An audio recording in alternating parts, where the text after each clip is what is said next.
you don't get to have an amazing relationship with someone because of a promise or a commitment. You get to do it because you renew that promise and commitment on a daily, weekly, monthly basis, not because you want to extend the years you've been together, but because you want to extend the growth.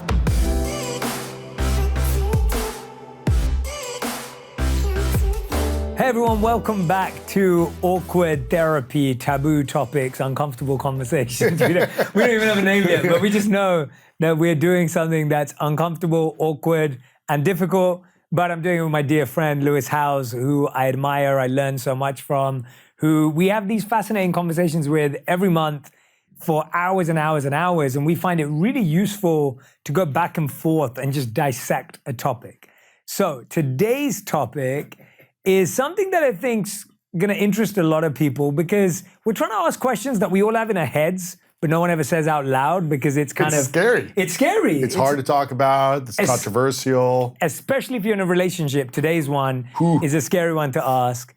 And these are two men in relationships. I've been married and with my wife for nearly 10 years now, so that's a long time. You're in a relationship that you're very happy in with your girlfriend Marta, and I'm so happy to see you both happy, but we're also both reflecting on these things. So the question is, or the question we're starting with, and then we'll kind of get lost in it, is it possible to be exclusive with and love one person for your entire life, for the rest of your life, right? Like that's... Oh, we put it out there. Yeah. And we want to encourage you to have this conversation. So, you know, with people at work, with people at home, maybe not with your partner, but maybe with your partner. Maybe that's a good thing. I think it's important to talk. We want to encourage you to share this with one person that you think would be interesting to have this conversation with.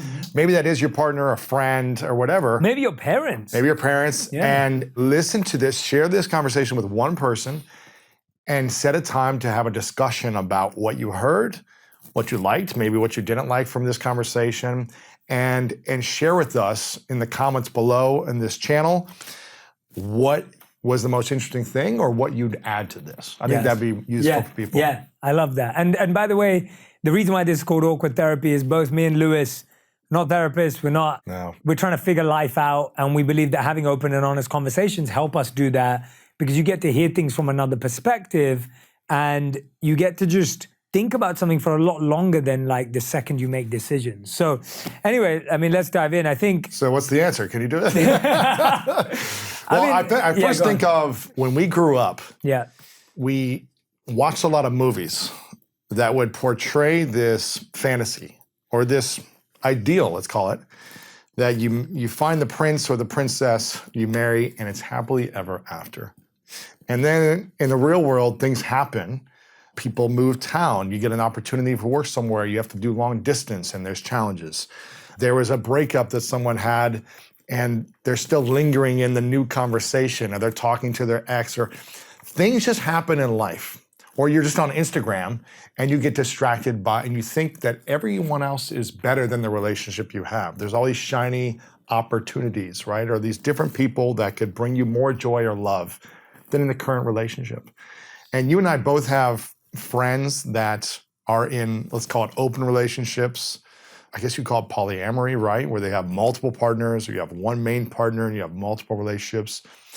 And we both know people that have been married for a long time, decades, who are happily married. And we both know people that have been married for decades and are unhappily married. And so I guess, where do we start? I mean, I think what you said sparked something for me. Like, I grew up as a hopeless romantic based on movies and music. So I always believed that there's the one, and I wanted this big romantic relationship, and I love like flowers and like poetry surprises. And like long walks and surprises and gifts because I bought into what Hollywood showed me. So for me, I think for a long period of my life, I believed that love was what I saw in the movies. And I know that sounds ridiculous, but in my teens, I would say that was massively what I saw. And I would watch American movies. So people getting asked out to prom or like was like a big deal in American movies, or whether it was like finding that one person who's gonna solve everything, right? And then you start recognizing that, oh, wait a minute, I had a few relationships that look like that on the outside, but then they didn't feel that way. Or wait a minute, I've had a few breakups now. Or wait a minute, like I thought this person was the one, but they weren't. And then you start recognizing, now that I've been in a long-term relationship, you start realizing love looks completely different. And so I think for me, the way I address this, or the way I think about this, is that first of all, you have to define what love means to you and what you want love to be. For some people, they just want love to feel like attraction, desire, infatuation, desire.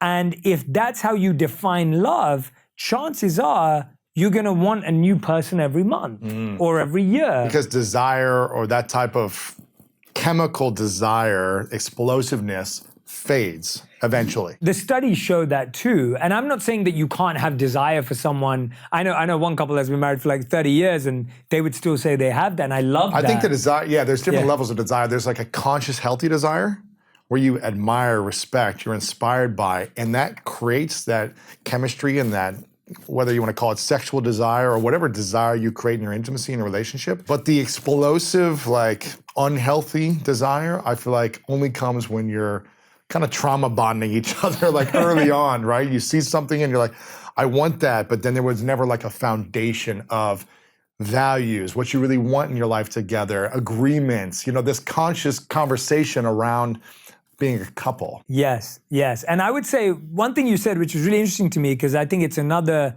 societal narrative, is that the desire fades. And really what we both know is that desire deepens. Like it becomes about deeper Absolutely. things. And so it's not that it goes away, it's just that it evolves. But if you are only into that initial desire, and I remember for a long time, my greatest joy came from the pursuit and the chase and the conquest. Pre-monk life. Yes, yeah. I got a lot, pre-monk life. So I got a lot of joy out of wanting to see if I could get someone. Like that was the mindset. Yeah, because that was the mindset that I was brought up in. Now, of course, when I look back at this, I don't believe in that as a value. I don't think women or anyone has something to get. But I think growing up as a teenager who wasn't exposed to any form of wisdom or insight, you grow up with that mentality of like, you're only trying to prove it to yourself. That's the craziest. Or you're like buddies or something to be like, oh, this person's into me, or look what, Which ultimately is you trying to prove to yourself that you are worthy so that your friends respect you. Absolutely. And so now you're going out to obtain this thing, so. How long were you doing that up until, and how old were you when you stopped the chase? 21, 2021. Better man than me. Better man than me. What I realized was that there was a lot of fun to the chase, right? It's so fun. It's like this addictive drug. It's like, there is someone out there that I'm attracted to, or has something that I want, or I want to be in contact with them, whether that's a relationship or a hookup or whatever it might be, right? And then the attempt to go after, I guess, accomplishing this feat is like a drug. It is like this chemical drug that makes you kind of obsessive about it, right? Until you get it. And then when you get it from a place that is unconscious, it never was fulfilling or rewarding for me, right? And it was creating a foundation from something that wasn't based on values, vision, lifestyle, things like that never worked out for me. It was never healthy. It might have been fun for 6 months, or it might have been some good intentions here and there, but it never long-term worked out because there wasn't a foundation of a conscious relationship being developed. Yeah. And I think that's what you did with Roddy. Like when you got out of the monk life and you started the relationship with Roddy, you guys started from the beginning. What you've told me is about, here are my values. Here's my mission. I'm on a mission to be impactful and serve humanity. This is the type of marriage I want to create. This is the type of life I want to have. This is some of the stuff I remember you telling me. And I think going into a relationship with conscious conversations is probably one of the only ways to set yourself up to win for a lifetime together. Right? Yeah, if you want that. If you want to be one. And I know a lot of people who say to me, well, I enjoy the chase and the pursuit like I did, and you pretty much want a new person every month, right? For men at least, or men that I know, where you kind of can get bored quickly. Someone entertains you for a few months, and then after that, you need something new. You need the chase again, the drug. And you need the chase again and the drug again, which is a great definition, and you keep moving and moving and moving. And then the individual has to decide. I think the choice is, do I want a long-term relationship or do I not? And there are gifts and pain points in both. Yes. Like there are really exciting, amazing things about dating someone new every few months. And there are really painful parts about it. Absolutely. And then there's loads of amazing things about being with someone for a long amount of time, or at least long for me is 10 years, because that's the longest I've ever done with someone. But then there are loads of challenging parts about that. And I think everyone just has to know what type of life they're signing up for. And that's why we're having this conversation, because I don't think that you have to love one person for the rest of your life. I don't think someone should be forced to believe that's the only way life works, especially because some people dedicate their life to someone, then that person leaves them, whether naturally or unnaturally. Someone leaves them because there's infidelity or whatever there may be. And the point is that you can't force someone to say there is only one person. And I think often the institutions of the world, marriage and religion often kind of enforced people to believe that, well, you got married at 21, you got to be with this person for the rest of your life. Or you're a failure. Correct. Or you made mistakes, or something's wrong with you. Yeah. And I think that's one of the things why people stay in a relationship for way too long, because they don't want it to be something, make a mistake or something wrong with them. So they try to make it work. And maybe they could have made it work, but they just weren't in alignment or something. But a lot of people, I think, are in shame when they get a divorce, or they're in guilt, or they're in sadness for this loss because it didn't work out. They weren't who they thought they were. Something happened, right? Yeah. It's a lot. I've seen people who have been through divorce. It's not fun. Just a breakup is not fun. Even if you got married or not, people go through breakups and struggle for a long time, it seems like. So relationships can be messy for sure. Yeah. But what I have discovered in 1 year of a relationship. Therapy. Yeah, 1.5 years of intense therapy, starting a relationship. This has been something that I've never done, but for the last 10 years, I've wanted to start a relationship in therapy. And me and Martha started that when we first started kind of hanging out. We weren't really dating for the first few months. We just kind of were hanging out, and she was dating other people, I was dating other people, or just kind of out in the world. When we started getting more serious about it, I was like, listen, I've always wanted to do this, and I think it's a deal breaker if we don't do this, because I just want to make sure that we are setting ourselves up for success in terms of peace, joy. And for me, success in a relationship is two individuals independently living their lives and sharing their lives together. Like, she's gone for a couple of weeks working on a project and a movie right now, and I'm in Los Angeles doing my thing.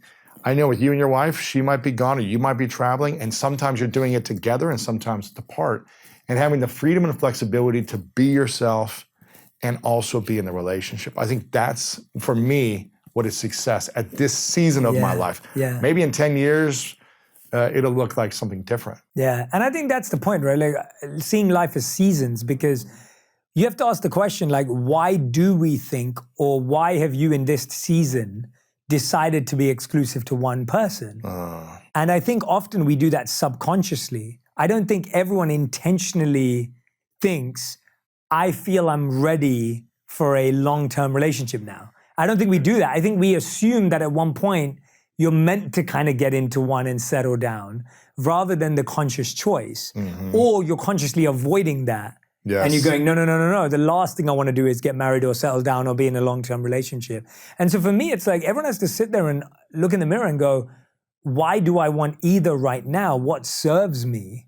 And what serves my vision, and what serves what I'm trying to do? That's what it is. And I think when you go back to what is my vision for my life and what do I really want, what will support that vision at the highest level? If you're a single guy and your vision is to, be really focused on your mission and your business and growth and your health, and if you're spreading your energy around 10 different women you're dating at once over a year or something, or however many you want to date, there is a lot of excitement to that lifestyle, but then you have to unwind and essentially reject every person that you're not going to be with. Yeah. So there's like this unwinding, there's this hurt phase, there's this phase where you're, having challenging conversations and detaching from that intimacy of those connections. And that's a lot of energy. It's a lot of effort that's pulling you from your health or your other relationships, or building something deeper and more meaningful. when you have 10 surface level relationships as opposed to one deeper. I have different friends who have tried the whole polyamory thing, who have had multiple partners at the same time, who've had one person and then other people on the side.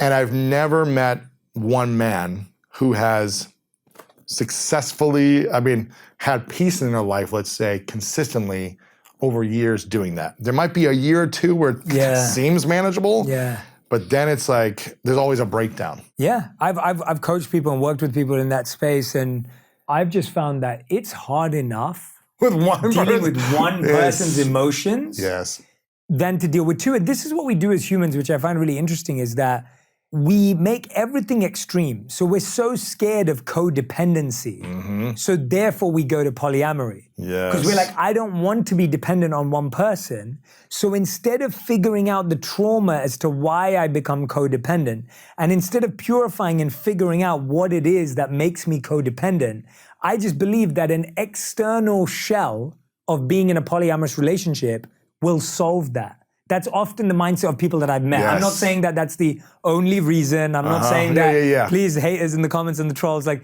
I'm not saying this is the only reason and that's it. I'm just saying that the people I've spoken to, they've said to me that they were scared of being codependent, so they believed if they had more partners, then they wouldn't be codependent. Yeah, or they'd get the excitement that they were missing in the relationship. They wanted the relationship that would give them support and peace and structure. But if they were missing the excitement, okay, let me go find the excitement somewhere else. And for me, that made a lot of sense in my 20s, thinking that way, because I was just like, oh, I don't know if you could do this with one person for a long time.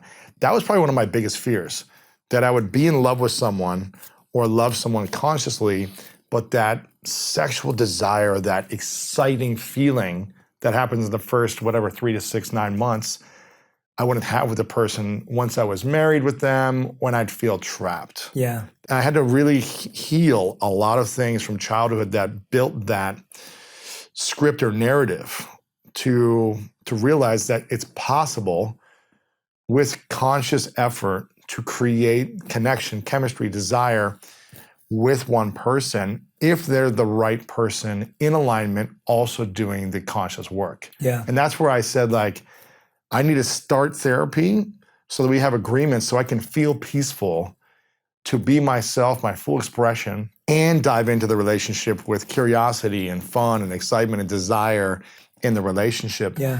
And so far, it's been extraordinary in the process of therapy before problems. Absolutely. I don't know if you did something that you guys did, or if you did something like that where you had conscious conversations about kids or what happens with money and all these different things before marriage. Was that something you guys did? And I don't think they ever stop, but there's important ones to have before. And before I get there, I think there was one thing about the that I wanted to mention about polyamory, is that it's not that, basically there's no external shell that's going to solve your internal trauma and pain. So whether you're with one person or whether you're with 3 or 2 or 4 people, neither of those are the cure. Like, you can't say to someone like, being with one person and being married to them is the cure for your pain and trauma. Or that if you have 2 people, then you won't be codependent. Like, that doesn't solve it. And so you've got to figure out, what is it, again, that I really want? And so for me and Radhi, like, all I can ever do is be honest about where I'm at and what I want at that time. In this moment. Because that's going to change. What if you made a promise on your wedding day about 10 years, 20 years? And that's why I don't think it's a promise. I think it's an ongoing conversation that is always changing and evolving. It's not a commitment or a promise. It's not saying, I am definitely up for this. It's saying, I am open to this. I'm considering this, or I'm close to this. This is not what I want. So if someone knows they don't want to have children, but they never talk about that with someone who they know wants to have children because you're scared of raising that, that's unhealthy, because that is going to come up one day. Or if your desire long-term is to live in another city or country, but you've not made someone aware that that's what you're considering. And so I don't think this is about, this is what I want and this is my promise. It's more just saying, this is kind of how I imagine my life. Like, this is kind of how I think about it. Things change, things evolve, people change, and all these different things. I think Patrick Bet-David said this. I can't remember where he said this, but I believe he said, like, every year around New Year's or Christmas. I think this was him, where he says he and his wife get together and say, do we want to do this for one more year? Yeah. And what worked this year? What didn't work? How can we make it better? And do we want to do this for one more year? As opposed to for the rest of our lives, like thinking all the way 50 years away can seem kind of daunting for some people. And I think that's an interesting approach. And I think it could be like, every day, what are we grateful for? Was there something that was off today that we can address so that it always is improving and growing and in a conversation of growth? Every day, once a week, once a month, every year, like be having the conversation is the key. I think making a lifelong decision is a recipe for failure. What is it? Anything, forget loving another person. What could you say that you're going to do every day for the rest of your life, apart from shower and brush your teeth? And breathe. Yeah. Like, what is there that you could truly say, hand on your heart, that you'll be able to maintain? I don't think there's anything. So to create that promise really starts, and I do something similar more regularly with Radhi, where I always check in with Radhi and be like, is this the relationship you want? Is this going in the direction you want? That's a great question. Is it going in the way I want? Because if it isn't, are we willing to change? And if we're not willing to change, then where does this go? And I think doing that regularly, every couple of weeks, every month, every 3 months, every quarter, turn it into a thoughtful process, to me, that's really healthy because it gives you the incremental, intricate moments to say, okay, well, I don't like how this is going. And there were days in our relationship, certain years, where I'd said to Radhi, I'm like, this is not the relationship I want. Really? And this is what I'm willing to do for it to change. Are you willing to do something? Was that hard for her to hear that? I think... This is after you were married. This is after we're married. I think that we established those awkward conversations and uncomfortable conversations early. And so it's continued to be easy to have them. But what I found is just the realness of a human. Often her response will be, well, I need to think about that. Like, I don't know, I'm unaware, I'm not sure. And that requires patience and that requires waiting and so many other uncomfortable feelings. But you have to, my point is, if you don't do that, you're basically living a lie for years and years and years. And I always find this fascinating that when someone gets divorced or when someone breaks up, everyone's surprised. Apart from those two people. They're like, oh, this has been 2 years in the making. Because they know what's going on, right? And people may be shocked and they may not be happy with it. But really deep down, you've just been going along with the default. And so I find that having that conversation more regularly allows you to pivot or, for some people, part. Yes. But I don't think, if you don't have that conversation, then the pivot or the part is less likely. My therapist, but also Martha and I are doing individual and then together at certain times, right? Which has been extremely helpful to have separation as well, where I can just continue to heal on my healing journey from my own stuff. She can do her own work, and then we can do relationship work together. It's really beautiful experiences. What our therapist and coach says is relationships should be about high engagement, low attachment. High engagement, low attachment. That's such a hard balance. And she's like, that's the hardest thing to do. That's like the ultimate challenge is high engagement, low attachment. And a lot of times in my past, speaking for myself, it was high engagement, high attachment, or low engagement, high attachment to the result, to it working out and kind of giving in and abandoning myself just to try to make it work. And when I learned how to heal from a lot of different stuff from previous relationships and just learned how to heal my own childhood wounds, it was easier for me to make decisions and be less attached to the result and just say, this is my vision, this is the type of relationship I want. And so with Martha and me early on, I was like, here is my vision, here are my values, here's the lifestyle I want to have. For at least the foreseeable next few years and the next 5 to 10 years, what my intention is. By coming from that space, I was completely clear. And I was like, there's a lot of things you may not like what I'm about to say, but I'm going to tell you 100% the truth. I'm not going to give in on my truth, and I'm not going to sacrifice. If you want me to change a bunch of things because it doesn't make you happy, then we're just not in alignment. Yeah. Thankfully, she loved all the things about my values, vision, and lifestyle moving forward. It's also kind of revealing all the things I'm not proud of from the past. It's like, oh, this is how I was in this relationship and this relationship, and I had to learn a lot and reveal that as well, to not act like I'm the perfect one. it allowed for more of a conscious foundation to be started in our, year of experience, where you've had 10 years, right? 10 years you've been together? Next year will be 10 years. So I've had, 10 failed relationships in my lifetime. You've had 10 years of a beautiful relationship. And you've had different things that you said in the first few years where you said, this isn't the type of relationship where I want it to be. Like that's not what I was into, and it's going in a different direction than what I wanted. What would you say, for me, the biggest thing that I've learned was going into a new relationship, healing the wounds of the past, or being on the healing journey, and having conscious conversations early, and starting in therapy when there were no problems, has been extremely helpful for me in 1 year. Yeah. What would you say a 10-year has been extremely helpful for you that you also wish you did in the first year? Or maybe you did do it and you're still doing it. Yeah, I think it's the continuation. It's like when you plant a seed, you water it and you make sure it has sunlight and you make sure the soil is good. When it becomes a tree, you still do all of those things. You don't stop watering it? You don't just stop, right? Like you don't stop just caring for it. The care might evolve and change. Like you don't need to water a tree in the same way because its roots are there, but you can't be completely negligent. I think the challenge we've created in society is that we believe that a long relationship is a successful one. And really my definition of a relationship is, are we growing together? Are we thriving together? And are we learning from each other? Yes. And if we're Say it one more time. Are we growing together? Are we thriving together? And are we learning from each other? If I'm not doing that with you anymore, then if we're not, and then the question is, are you willing to change something in order to do that?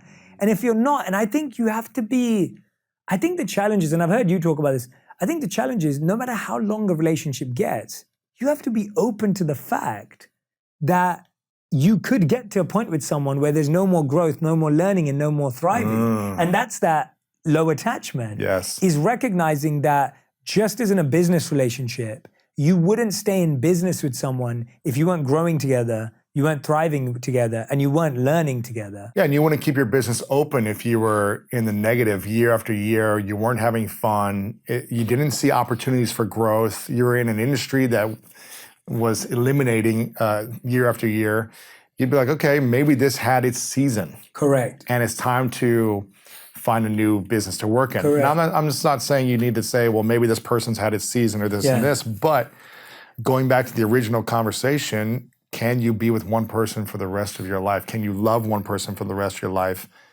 And it be a healthy, overall healthy, enriching relationship.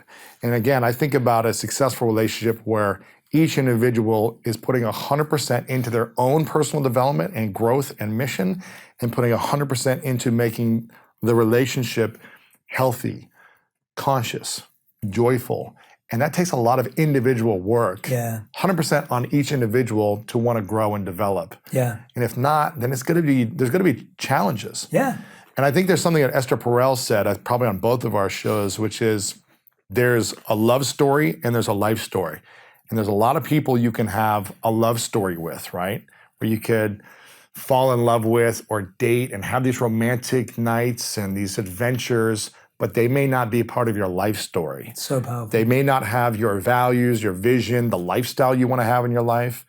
If a lot of those things don't line up, then maybe they're just a seasonal love story, not a longer season life story. Yeah. And there's probably lesser people that could be a life story. Yes.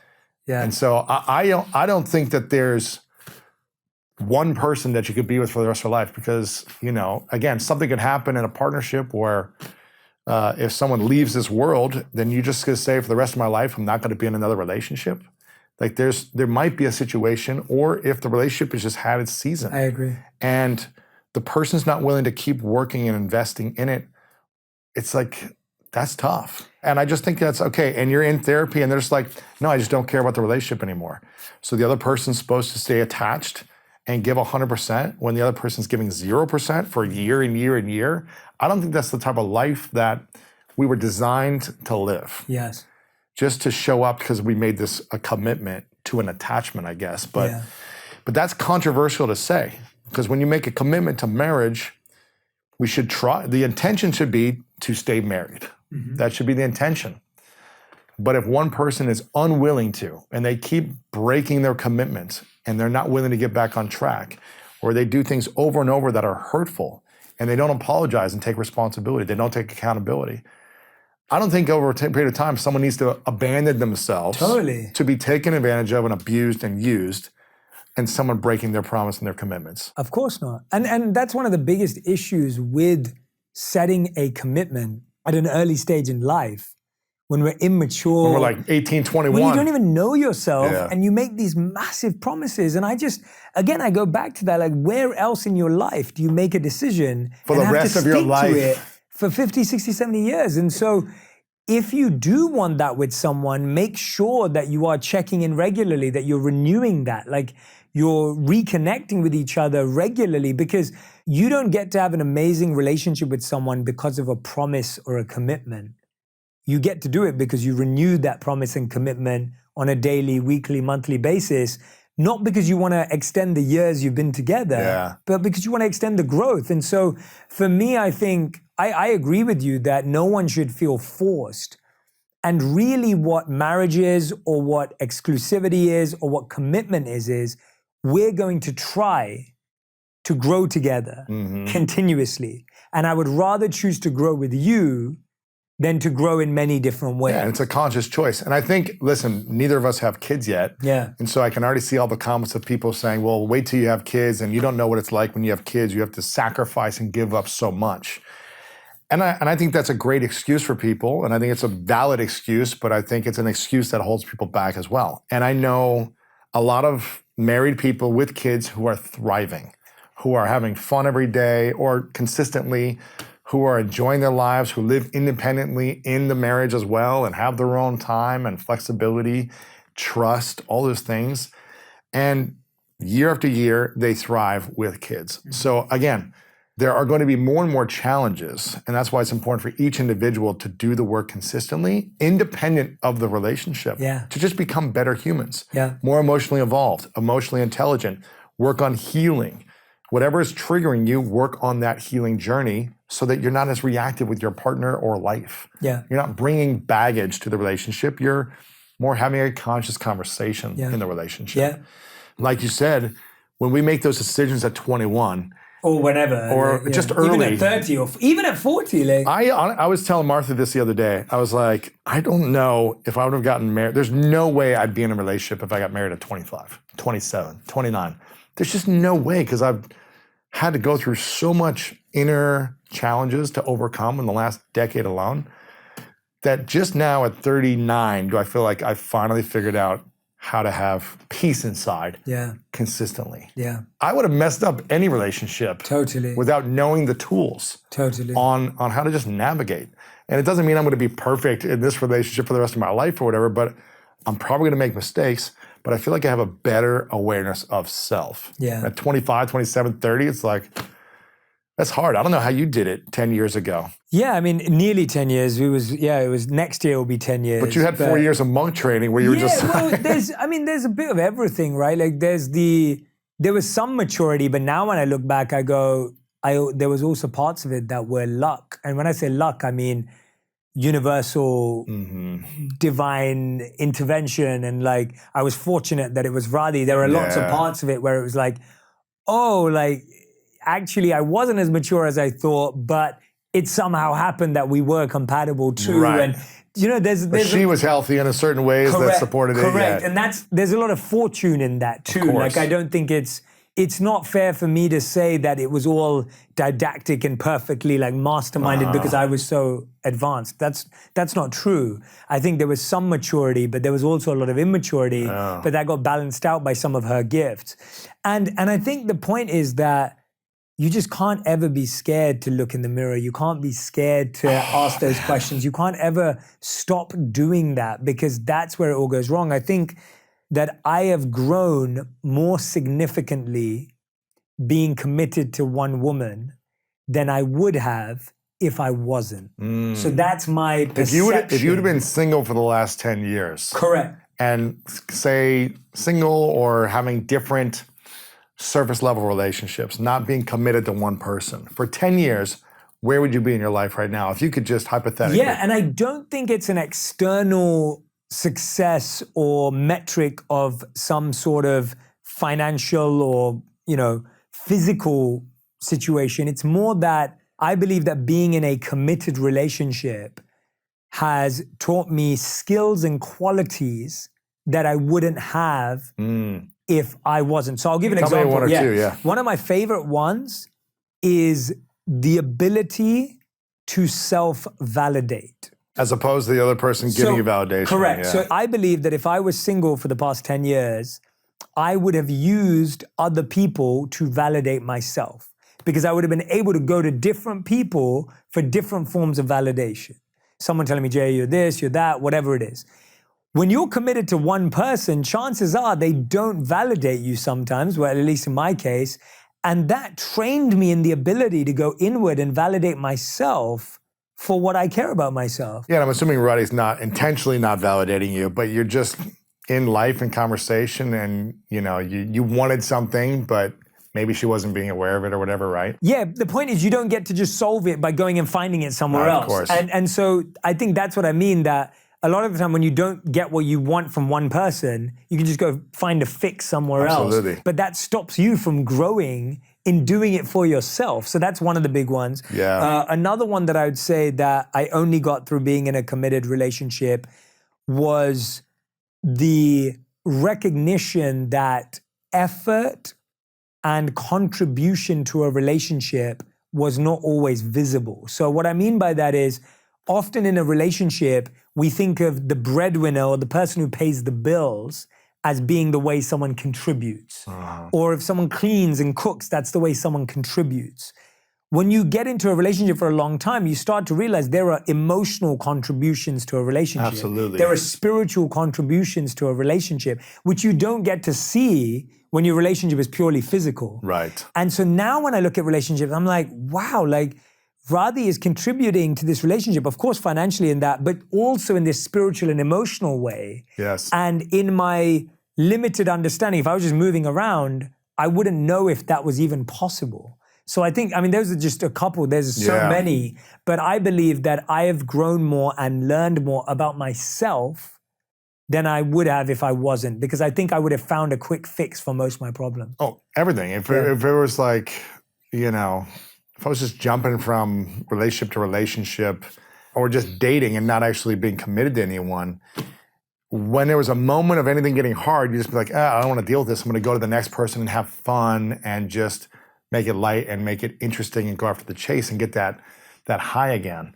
When I started the relationship with Martha, I made a conscious decision, realizing that I was the problem for every previous relationship, that I was the common denominator for things not working out. I said, let me try something different. Let me not dive into what I've always done, which is the sexual chemistry first. Because that clouded my mind from seeing the person fully, or seeing more of the person, I should say. And that decision to remove that for the first, months of us kind of seeing each other and getting to know each other was so powerful for me, because I was like, do I want to be? I remember asking some friends this in the past. I go, if you guys didn't have sex, would you still be together? And a lot of them were like, no. Okay, so remove sex from the relationship, or remove sexual chemistry from the relationship. Would you want to spend quality time with this person consistently? Are you adding value to their life? Are they adding value to your life? Another person said, could you spend 10,000 meals with this person? Because that's what it's going to be like if you're getting married and you're with them for a long time. 10,000 meals is interesting enough. And when we jump into, from my personal experience, when you jump into sexual chemistry first, the foundation is usually a little shakier. And also, if you're doing that with multiple people, it's hard to build a strong foundation with one. And you're never really getting that peace. It's kind of, there's always something shaky. Yeah. Right? Well, the studies show that too, that when you engage in a physical relationship with someone, the chemicals that are released after sex make you feel closer to them when you're not actually closer to them. 100%. So you haven't really done the work for deep value-based intimacy, but you're feeling the high chemically. Close. And you could feel that with people again and again and again. And that's why we get more attached to people that we have sex with in that way. And so for me, obviously, through the monk training, like that was a big part of it. I mean, celibacy was a huge part of monk training, and it was all for mental clarity so you can make better decisions. Right. It's not about saying that you're never having sex. It's about the idea that can I make better decisions without being clouded from the sexual chemicals. Without being clouded by a chemical release that is making me believe something. And I think that's what people underestimate is that, do you want to make a decision based on reality, or do you want to make a decision based on chemicals that are being exposed to you in a particular moment, which aren't reality? And I think everyone would hold their hand up. Anyone who's in the comment section right now, like, would say, I have been in a relationship where we had a terrible relationship, but the sex was great. I think everyone would agree that they've been in a relationship. And whenever there was an argument, we leaned on sex and got back to like, to a foundation, right? Yeah, exactly. And they know that that was toxic and unhealthy because they dealt with pain, they dealt with abuse, they dealt with manipulation, they dealt with trauma because the sex was good. Right. And that's why I think if you eliminate that, at least in the beginning of a new relationship, you're going to learn and make better decisions, mental clarity, like you said. Is this person's behavior matching their words? Mm-hmm. Do they have the same values that I have? Are we in alignment on a lot of these things that we want? Or do they do certain things that I'll just never want to be around? Correct. You know, for me, it was very important. Like I've never been drunk in my life. It's not something I do, but I can be around it. It's just like, I don't want to be around it all the time. Yeah. You know what I mean? Like if you want to have wine once a month, like I'm cool with that. If you're drinking every night, 3 glasses of wine, it's just a deal breaker. It's just not for me. And there might be something that, you know, in the past, if a person wanted to be with me, but I was like, well, I eat sugar all day, that'd be a deal breaker for them or something, or whatever it is. Yeah. And it's figuring out like, what are the things in alignment that you both want to see if you can be in a great relationship, to see if you can be in a thriving relationship. Because human beings are just messed up. You know, we're just like, and if you're trying to, like, obviously, if you're just someone who's like, I just want to sleep around, you know, mess around, have fun, whatever, sure, that's fine. But if you're in the position in your life right now where you're like, I want to be in a long-term relationship, then it's a healthy thing to consider because you want to have your best decision-making capabilities. And I also think a lot of people are getting into relationships when they feel lonely. Yes. And that is a scary thing to do, to be seeking out a relationship because you feel alone. One of the greatest gifts I gave myself was learning how to go take myself out on a date, go to dinner, go to lunch, go to a movie alone, and learn to enjoy my own company. Mm-hmm. It was so hard to do because I didn't enjoy my company for so long. I had too many negative conversations with myself. And I had to learn how to love myself in a conscious way, in a healthy way, so that I could be happy alone first. Yes. And then not abandon myself in a relationship.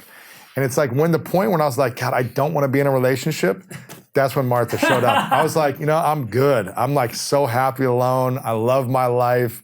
I've got my business. I got my friends. I am good.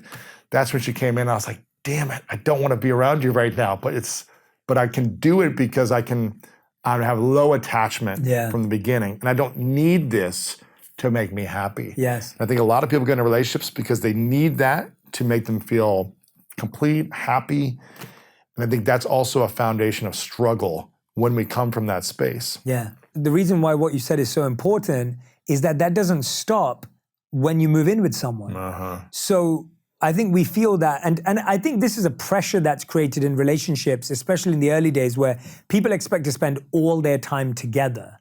And if you're spending all your time together, then where is the time to grow independently so that you can improve each other's lives? Mm-hmm. And so if every night you go home and you put a show on together and you watch it, and that's your way of spending time together, you're not investing in or growing the relationship. And then 3 months down the line, you're wondering, why don't we feel any chemistry or any spark or any compatibility? Because you both haven't grown independently, so you haven't been able to grow together. And so that's not something that stops, that going on a date on your own or treating yourself, that never stops, and it shouldn't stop.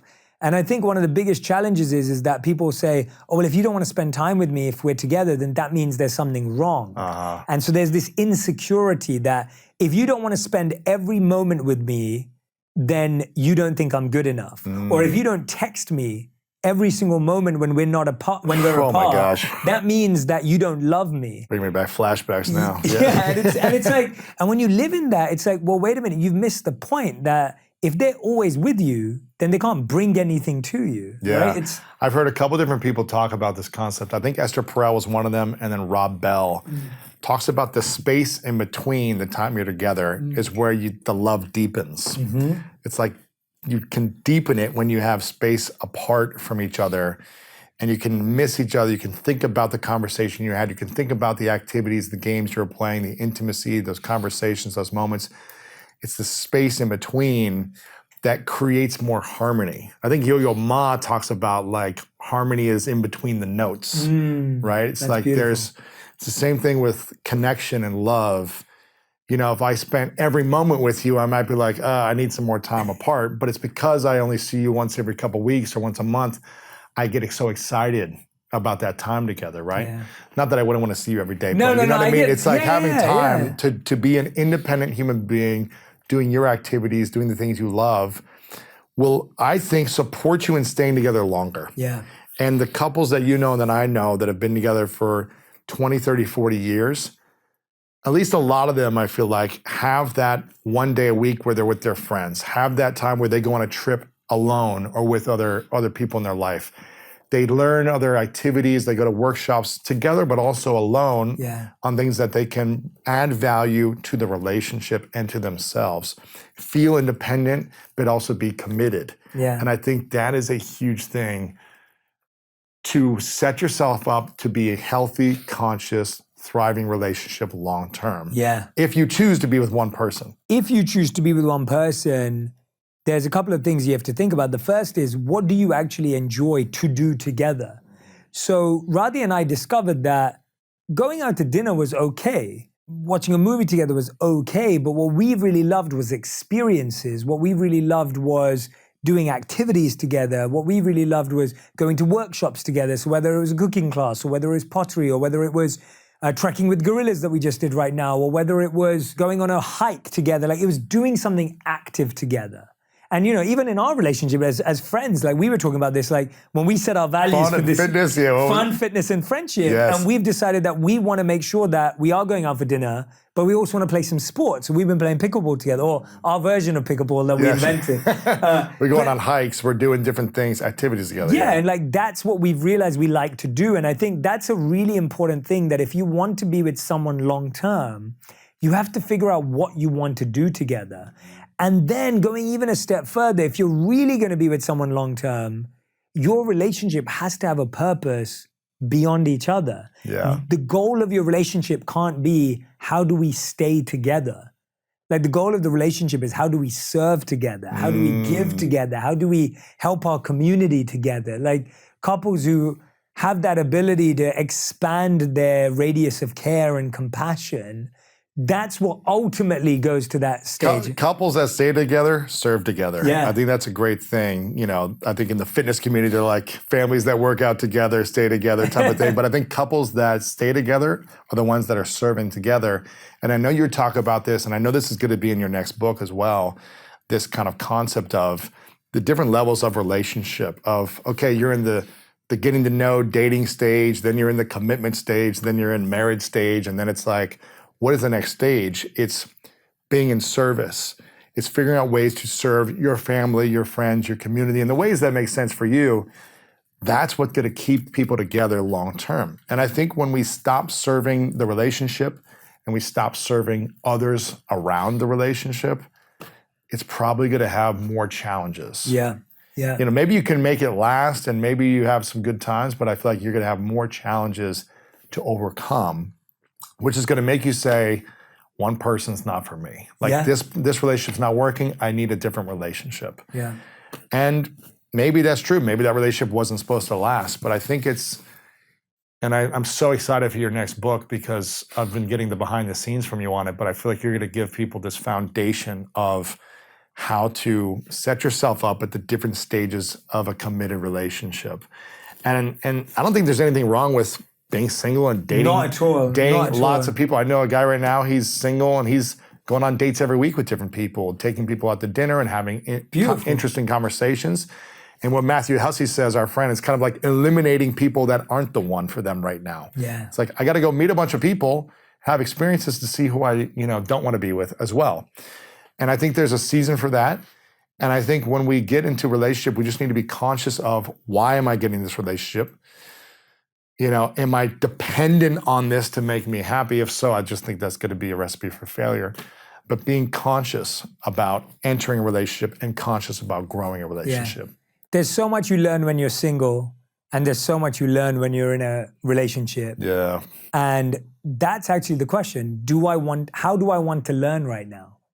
Like, how do I want to learn right now? Do I want to learn by meeting lots of people and learning in that way and dealing with what comes with that? Or do I want to learn in this way? And I think everything in life is simply a learning experience. And at this season of my life, one of the biggest values for me is peace. Yeah. Inner peace, right? And you can't have peace if you're... And for years, I would interview on camera and off camera older men who were successful in business or in their careers or who had kind of reached the top of their industry. And I would ask them questions like about being single, or about having, being married, about being with one person, or do they have open relationships? Just curious.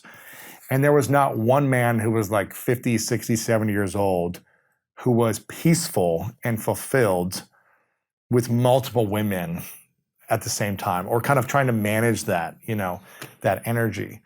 The ones that had peace, which again is a value of mine, is having peace, because I feel like peace helps us create mental clarity, which I think is important for you as well, which helps us have more energy towards our mission. Yeah. And I haven't met one 60, 70-year-old man who was like, I had 5 girlfriends the whole time and I was peaceful. Mm. And so I just think, again, what's your value? What do you want? If you want adventure and fun, and you can't have all that and peace.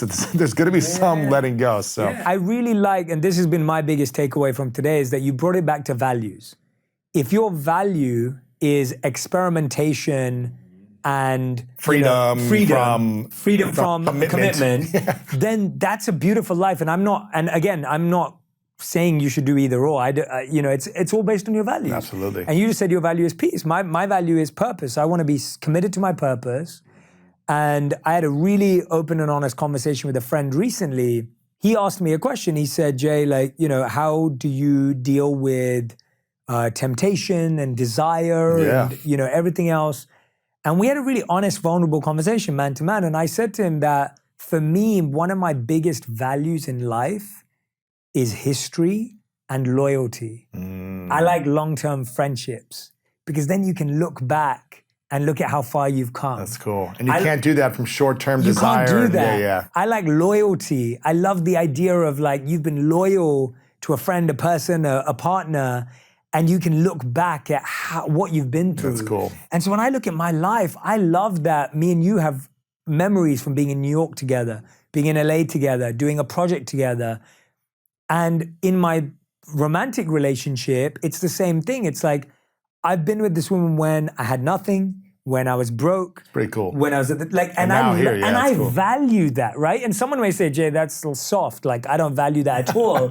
And that's cool. I respect that. You may say you don't value history, you value a one-night stand. And that's great. There's nothing wrong with that. But I think you've got to know what you value. And I love that you value peace. And I love that you equate a committed relationship to peace. And that's beautiful. Yeah, and some people might say, well, every relationship I've been in is stressful, so I'm going to value being single. Yeah. And having surface conversations or surface interactions of intimacy that aren't scary to go deeper, right? Yeah. Where there could be heartbreak or pain or frustration or whatever it is. And that's your season, that's what you value. But I definitely value intimacy, connection. There's nothing worse than accomplishing your greatest goals and then being in a hotel room by yourself and being like, I'm gonna, who am I gonna call to celebrate this with? Yeah. There's no one with you in the journey and you with them. Exactly. It's really cool to be there for each other. And something I value with, Martha being inspired by what she's creating and she's inspired by what I'm creating, the mutual respect and inspiration. And I know you and Roddy are the same way. So powerful conversation. Yeah, this is great. Awkward Therapy Part 2. If you guys enjoyed this, leave a yes in the comments below. Make sure you subscribe to Jay Shetty's podcast on Apple, Spotify, on YouTube. Subscribe on YouTube, all over social media. And let us know which part of this you enjoyed the most, and leave a comment of what you'd like us to talk about on the next episode of this awkward therapy conversation. Also, the call to action is to find someone to have this same conversation with. Ask them this question. Can you be with one person for the rest of your life? Send them this audio or this video and have them watch or listen to this, and then have the discussion with them shortly after. And let us know your thoughts. We'd love to hear your thoughts on this. Thank you so much for watching, everyone. I want to make sure that you think about what is your value right now in relationships. Like, think about it. Whether you're single, whether you're in a relationship, whether you've been married, whether you've just broken up, what is the current value in your life that you're looking for? And what does that require? Does that require you to be single? Does that require you to be in a relationship? And what type of relationship? Leave your value in the comments below. Let us know what your values are. Let us know topics that you want us to dive into deeper. Maybe there was something that we didn't quite get into and you're like, please, please, please talk a bit more about that. We will do that. I want to make sure that you follow the School of Greatness and Lewis Howes across social media, YouTube, Apple Podcasts, Spotify Podcasts. Make sure you subscribe to know that you don't miss out on one of these episodes that we're doing together.